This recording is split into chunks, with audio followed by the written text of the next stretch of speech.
Donc pas d'erreur. Ce qu'on faisait à se tirer dessus, comme ça, sans même se voir, n'était pas défendu.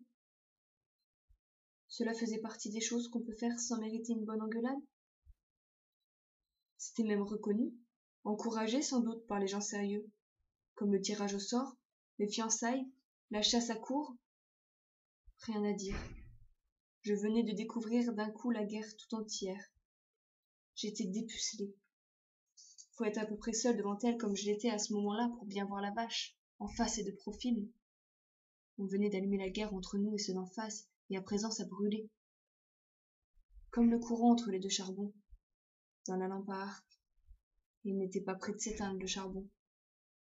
On y passerait tous, le colonel comme les autres, tout mariole qu'il semblait être, et sa carne ne ferait pas plus de rôti que la mienne quand le courant d'en face lui passerait entre les deux épaules. Il y a bien des façons d'être condamné à mort. Combien n'aurais-je pas donné à ce moment-là pour être en prison au lieu d'être ici, moi, crétin? Pour avoir, par exemple, quand c'était si facile, prévoyant, volé quelque chose, quelque part, quand il en était encore temps. On ne pense à rien. De la prison, on en sort vivant, pas de la guerre. Tout le reste, c'est des mots. Si seulement j'avais encore eu le temps, mais je ne l'avais plus. Il n'y avait plus rien à voler. Comme il ferait bon dans une petite prison pépère que je me disais, où les balles ne passent pas, ne passent jamais. J'en connaissais une toute prête, au soleil, au chaud, dans un rêve, celle de Saint-Germain précisément, si proche de la forêt. Je la connaissais bien.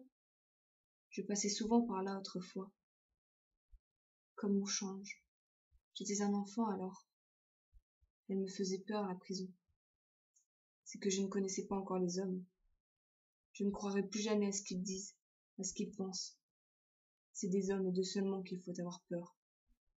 Toujours.